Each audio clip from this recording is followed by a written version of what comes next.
were rumors that a third Venom movie might be coming to the screen, and after Venom Let There Be Carnage released, and how it was received by the fans and the critics, there are not just rumors, but a third Venom movie is coming, especially after the post-credit scene we were given. But more on that a bit later. Thus, today we are going to discuss and share with you some of the changes we are thinking are going to occur with the next sequel in the franchise. Recap. Before we go into detail about upcoming changes the sequel will bring, let's reflect a bit on what we already have on our hands. And spoiler alert, if you haven't watched Venom Let There Be Carnage, there will be spoilers up ahead, so don't you go saying we didn't warn you. Now, with that out of the way, it is time to dig in. The bombshell post-credit scene in the sequel seriously shook the audience, leaving all of us with our jaws dragging on the floor. The sequel racked up a very good $11.6 million on the preview night alone, with the movie expected to break $50 million in domestic ticket sales for the opening weekend. There were mixed reviews about the movie, but as with the first movie, this critical consensus will mean little to audiences keen on watching how Eddie Brock and his symbiote friend are going to be integrated into the MCU. Venom Let There Be Carnage promises to up the stakes when compared to the first movie, delivering visceral fight scenes, Marvel Easter eggs, which is a new one, which also comes as a surprise at the time, because now we know that Venom will sometime soon join the MCU. We just don't know when and how. The movie itself was a glut of slithering symbiote fun, despite the 1.5-hour runtime of it. The sequel also introduced us to several new superpowered characters, including the likes of Carnage, of course, portrayed by Woody Harrelson, his mistress Shriek, played by Naomie Harris, and Stephen Graham's Mulligan and his bonding with Toxin. After 3 years of waiting for the Venom sequel, the furor around it has understandably been intense, and not just from the fans. Many of the core team were not shy to speculate things on where the Venom franchise will go next. And we have Tom Hardy and director Andy Serkis, both of whom have said a few words about what is coming in the future. This is about me wanting to live without you, whining in my ear all the time about eating bad guys, or like Venom 2's post-credit scene in MCU setting. The end of the movie showed how things are shaping up, now that the multiverse in the MCU will be wide open.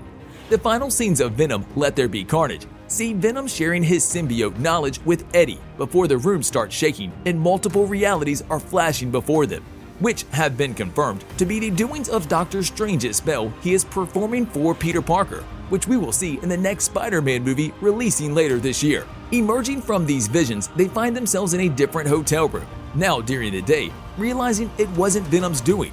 They also see a TV set projecting J. Jonah Jameson's mid-tirade about Tom Holland's Spider-Man, a direct confirmation that Venom's next sequel will finally be an opportunity for Spidey and Venom to come face to face, hopefully. We are still not sure about this because we think that the third Tom Holland Spider-Man movie is still too soon for Venom to be making an appearance in it.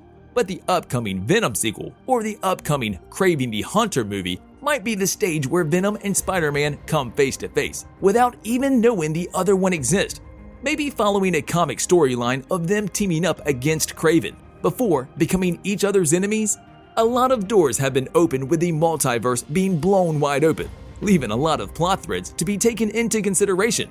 And the only thing this setting needs is the imagination and the ideas of the ones working on the projects behind the scenes.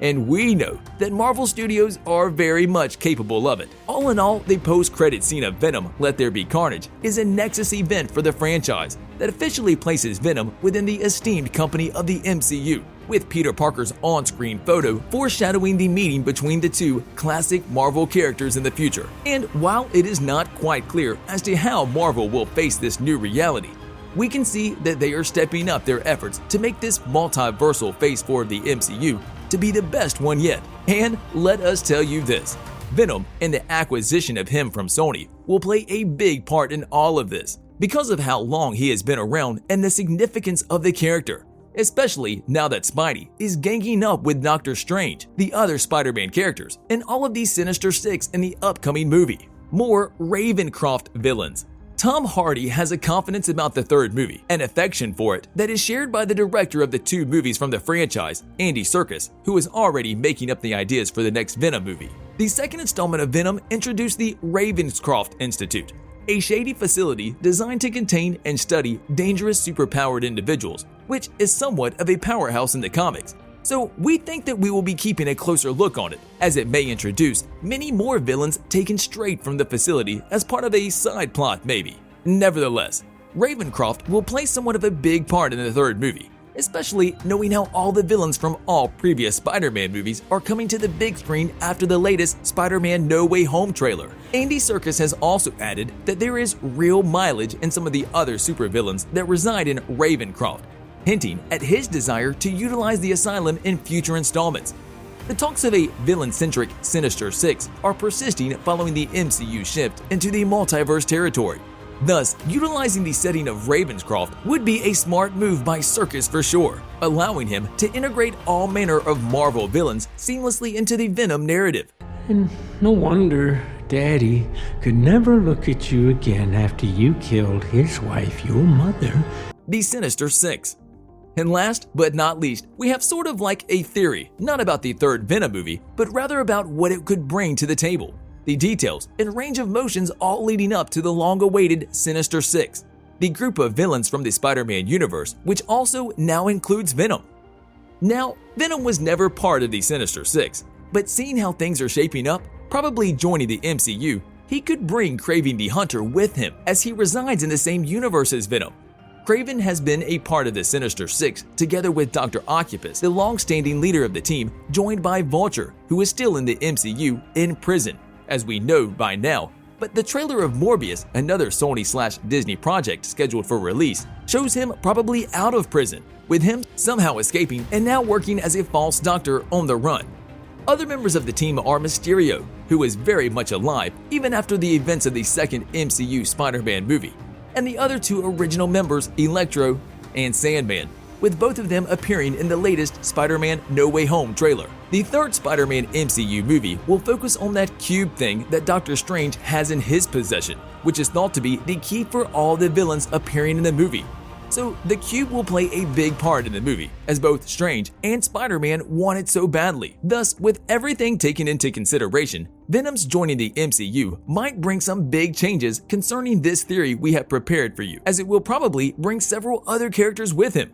We might even get Eugene Flash Thompson in the mix. He is in the MCU, but he was also Agent Venom, an anti-Venom in his life, so maybe he will get to use this symbiote with him being a superhero for a while, with a live action of him following in the same footsteps as his comic book counterpart. On a related note, tell us down in the comments below, seeing how the second movie ended and what it comprised of, what would you like to see happen in the latest installment of the trilogy, now that we know it is coming, with big changes on the line?